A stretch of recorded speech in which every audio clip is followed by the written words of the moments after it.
Welcome, Inspired Tribe. Welcome to the Inspired Livestream here on the Inspired channel. It is Tuesday, September 14th, 2021. Jagger in the background decided to join us today for the live stream. It's our dog, Jagger. And we're healthy, we're wealthy, we're whole, we're free. My name is Jean, my wonderful wife, Kristin Nolan, the wise voice behind in the live chat, introducing or welcoming people, sharing links.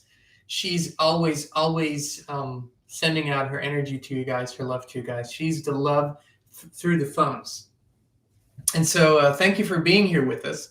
Thank you for sharing in another live stream, for bringing your energy, bringing your attention, and bringing yourselves. Please do introduce yourselves in the live chat. Let us know where you're tuning in from. Let us know who you are, where you're tuning in from. It's all about connection. And yesterday, I came across a video on YouTube that someone posted, channel called Sons of Levi. And Levi apparently has been following the live chats and our channel and has created an open letter video.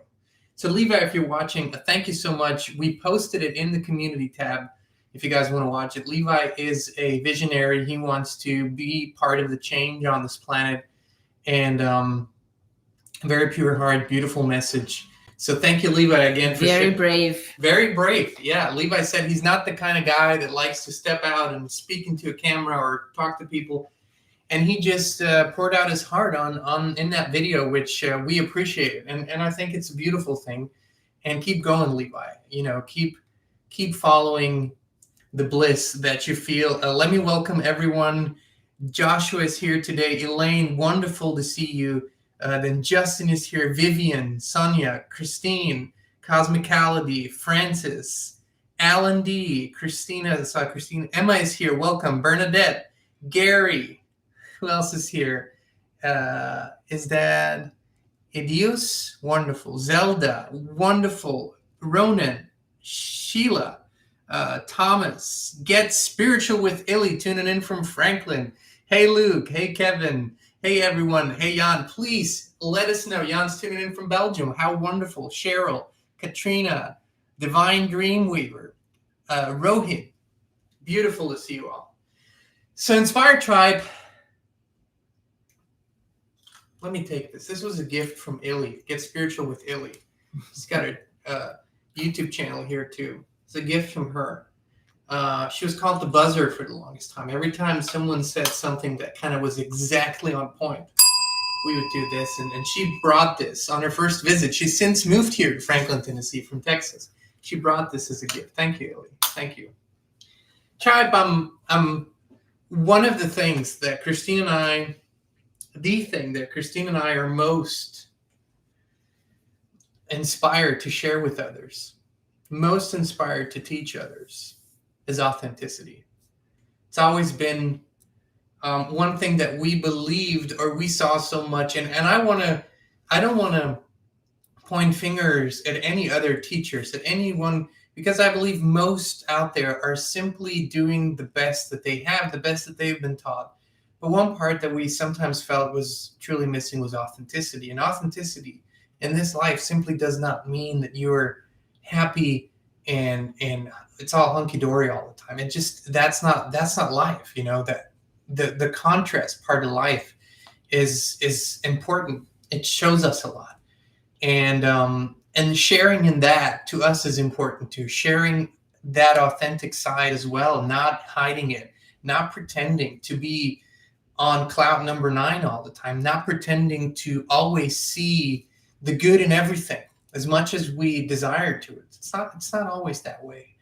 And this morning, very, very unusual for me. I slept in a little bit and Kristin got up and did something I would usually do, just because she does things, I do things. And today she got up and I slept in a little bit, and I had a very discomforting dream. And that dream, it's not what I saw in a dream, it's how it made me feel. It's something different. It's not the visuals in the dream, the story that unfolded. It was not about that. It was something in the dream. And I woke up this morning with a heavy heart, sadness in my heart, sadness in my soul. And I asked myself this morning, what are we doing here? Why are we doing this? 11, 12 years ago, maybe a little longer, Kristin and I had a set plan for our family, for us and our 3 children. At that time, we lived in Austria. And we were this close to selling our house. We had a buyer. It was all set up. And we were going to escape into the wilderness. We were going to move out, away from society, away from civilization, live on a farm, do our own thing, become as one with nature as we can. And, we didn't just see the writing on the wall. We understood the things that so many people are now beginning to see. We saw it back then because it was clear. If you wanted to see it, it was clear. And so we were ready. We had packed our stuff. We had emptied out our house. We had sent packages, some of the personal things that we wanted to keep ahead. We had already rented in between house. And then it all fell apart for us. All those plans, with one phone call, they fell apart. Things just started like a domino, but in the bad direction for us at that time. Nothing that we, had prepared for and planned for came to fruition at that time. We just couldn't make that jump happen. And as much as we tried different angles, we tried different approaches, and it just wouldn't work. It's like a force. It was like a power that kept pulling us back and said, no, don't disappear. Don't. You have things to do. And I kept waking up with this thought. I didn't share it necessarily. I just felt it. I felt, no, you have a purpose here. You cannot leave. You cannot leave the people. You cannot leave society. You cannot give up on the world. There's something you need to do. And reluctantly, we accepted, began to understand maybe on a deeper level that this was a pre-chosen path, but not by someone else. It was chosen by us before we came here. It became clearer and clearer.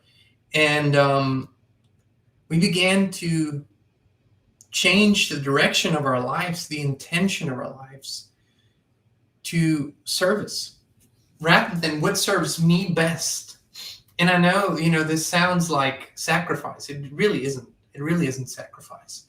To what serves us all best. And that's a different perspective. What serves me best in the moment might really be something that my ego wants to have, wants to experience, wants to feel important. But what serves all of us is a different question. It's a different answer too. And so we didn't go away. We stayed. We moved halfway across to, the world. We're in the United States now, our home. But we didn't leave society. We're here. And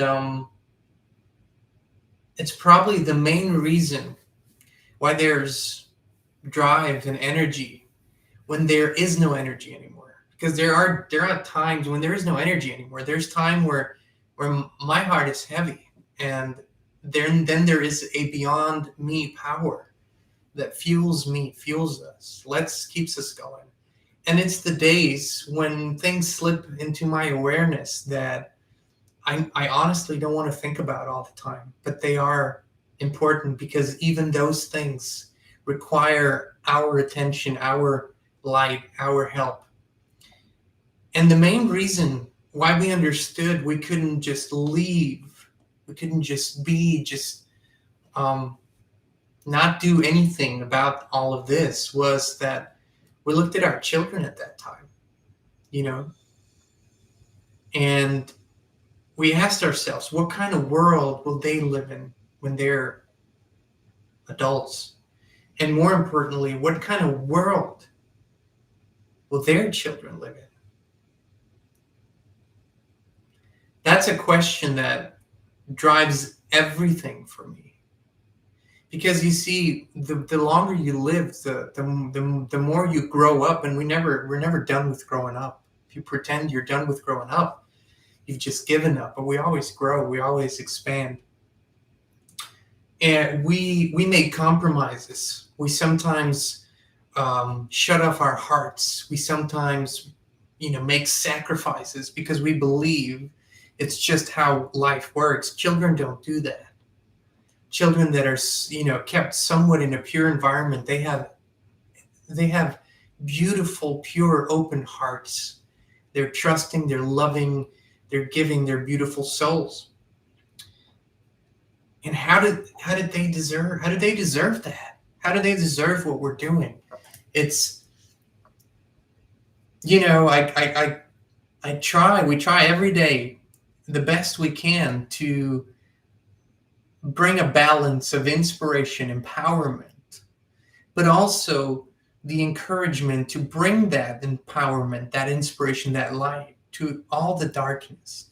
And one of the biggest and most successful campaigns of this evil force was to make humanity believe it doesn't exist, to say it's all part of one big consciousness. And there's it's not that this is wrong, but it's not complete, and it's not absolute. It doesn't just mean, and if you look at the world today, we have such polarity, but the evil, there's such an unconscionable amount of evil, and the difference between the good and the evil today, if you will, or the light and the darkness, is that the darkness uses any and all tactics at hand.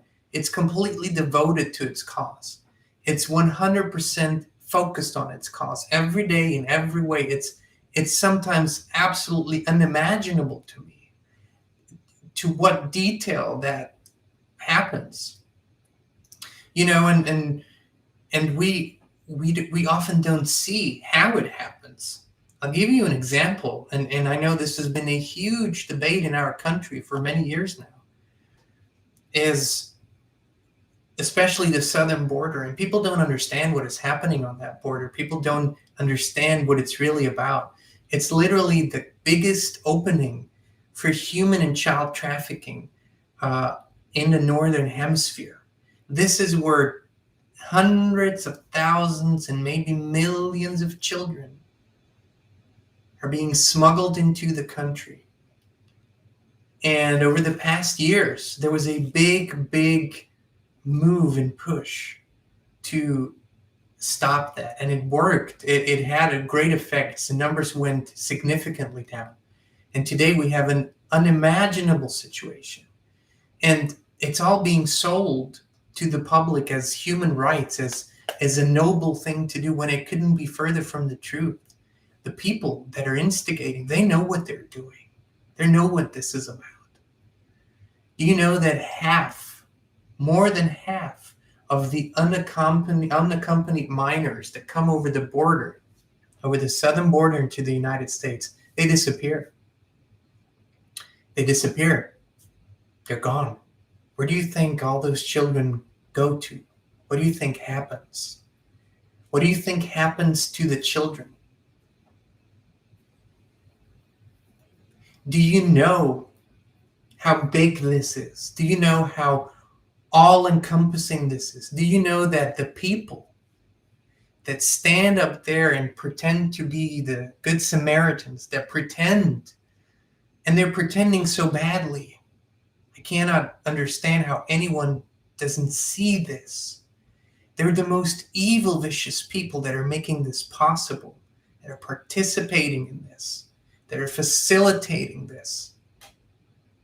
You know that human trafficking is a bigger business than illegal gun sales, illegal arms. That includes equipping illegal armies, terrorists, and all of that's what's going on in the world. Do you know that it's now bigger than drugs? Do you have any idea what that means? How much demand there must be for such a supply to happen? And we believe we can tie this to a few bad people. No. These evil forces have infiltrated every aspect of our society. And the reason why I'm saying this is because, once again, they are using every tactic at their disposal, every possibility. They're doing it. They have refined their actions, studied humanity, overtaken big business, big tech, media, politics, everything completely. While so many of the people that carry light in their hearts do so little. Because they have been manipulated into a view that their action is not required. How sophisticated this game is when people actually believe that there's nothing to do, actually believe that there's nothing to stand up for. And now this machine has literally taken over completely all areas of public life. What do you think in your psyche? Look at yourself, look at your spirit, look at your soul. What has this situation done to you over the past 1.5 years, 2 years almost? What has it done to your family members? What has it done to your friends? I'm asking adults, grown-up people. Look into your soul. Look into things that it has done to you. Has it sometimes worn you out? Broken your spirit?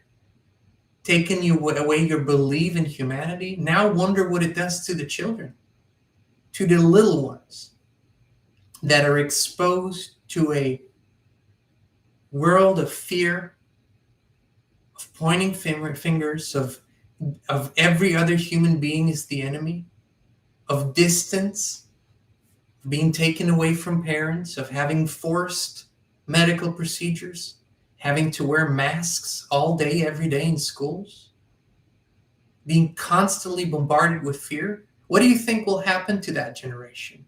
What will happen to those children? It's been 2 years. For those who are in their formative years, that's almost half of the formative years where they've been exposed to a world of fear and unimaginable stupidity. Unimaginable stupidity. It is beyond belief at this point how many people are simply going along. I don't understand this. I don't understand the fear. I don't understand. What are you fearful about? What consequence? We get those messages and emails of people saying, I might lose my job. Yeah. Well, so what?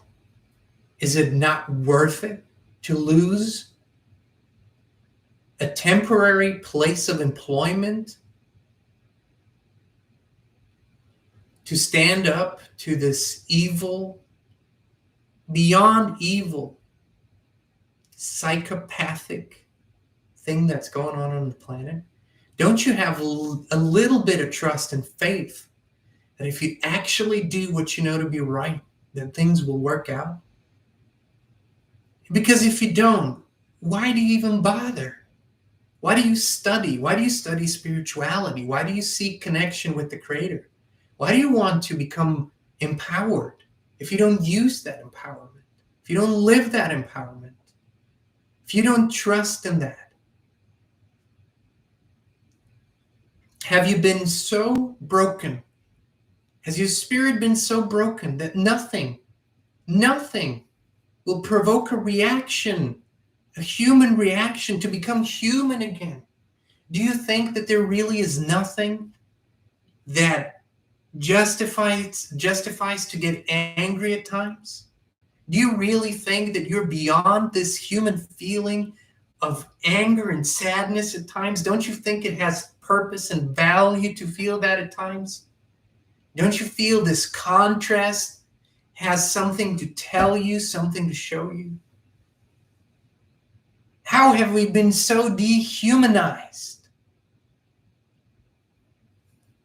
While millions and Hundreds of millions of children are out there being abused on a daily basis. Abused spiritually, abused physically, abused mentally.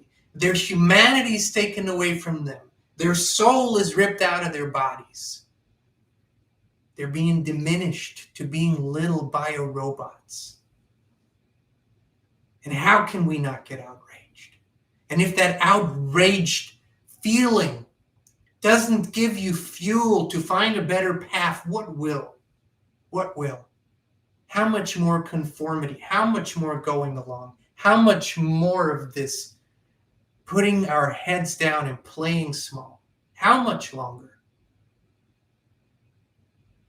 What will be left inside of you to respect and honor? If you look in the mirror, if you don't do anything now, if you're not willing, what will be there left for you to respect and honor? For your children to honor in you? What stories will you tell your grandchildren if there will be grandchildren to tell stories to? I was a coward, scared to lose my job. My neighbors did the same thing. I just did what everyone else did. We didn't know. We thought this was real. We thought this was what they said it was. Come on. Never has there been a time where we had more availability to diverse, different kind of information, where we had the ability to do research. It's the most evil plot, and it's playing out right in front of our eyes. And all the good souls, and all the good spirits, and all the good children, if we all do nothing, if we don't finally come together and speak with one voice and one mind and end this, then this is going to be, there's truly going to be hell to pay. And for many people, there's already hell to pay. Australia has already turned into Nazi Germany. It's already there. It's not coming. They were duped years ago into giving up their guns. They were duped into giving up any form of self-protection, as have so many countries around the world, because they wanted to be, they were duped. They were just played like a fiddle. Scammed out of something that gives them a layer of protection. Guess what? People of America that still, where this right is still present, hasn't been used for its original purpose in forever. But that the point that it's there, and the only reason why the Second Amendment is in the Constitution is for the citizens, for the people, to have a possibility to protect themselves against a tyrannical government. That's not for hunting, not for sports. That's the reason why it's in there. I don't like violence. I don't like killing at all. I think peace is the only way forward. But self-protection is not violence. It's the end of violence. Self-protection is about ending violence. It's a difference. People need to understand this. It's the only place left here where there's some form of ability, some form of countermeasure if necessary. That's what it was intended for. That's what this Constitution was written for. This Constitution, this country, wasn't written for the people. It was written to limit the rights of government. It wasn't to tell the people what they are allowed to do. It was to limit the rights of government. That's just one aspect of this. This is the last resort.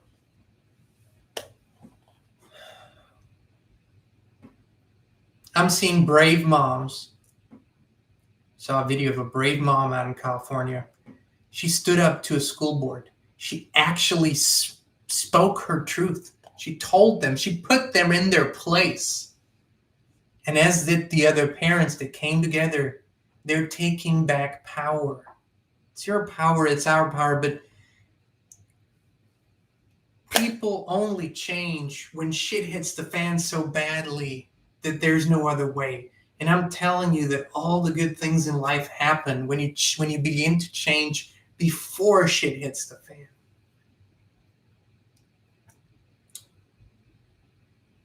I'm sad. I'm just sad. I'm sad to see how far we've come. And sad to see on the other side the tremendous potential that we have. We have so much potential. It's unbelievable. It's unbelievable. You know, our friend Max Egan, a wonderful, wonderful guy. He's from Australia. He was on our channel in an interview a while ago, and he speaks. You know, he speaks regularly now at the rallies, and there's so much truth in what he says. There's so much power in what he says, and this is, you know, my heart goes out to everyone. My heart goes out to Australia at this time, because I don't know how this is going to be turned around. I don't know. When I spoke to him, he doesn't know how it's going to be turned around, other than the people finally overcoming their fear and stepping into their power. And here's the thing: if I stepped on your toes, so be it. Maybe it'll make you think. If you feel like I pointed you out, it wasn't my intention, but if you feel that way, perhaps that has something to say to you. Perhaps you have been walking this path against your heart, against your better judgment, against your intuition. Perhaps you've been feeling these things and thinking these things and just didn't want to listen. Perhaps you thought if you comply long enough, it's going to be over soon. This was never meant to be over. This was no accident. This is not a freak accident. This is not a bat soup, my friends, not at all. This is all meticulously planned. That's what I meant. It's a force that gives 100% every day in every way, never less than 100%. If the people of the light come together and do it in the same way and spread life and spread light and love and truth in the same way, yeah, then things can be turned around in a minute. The power is with the light.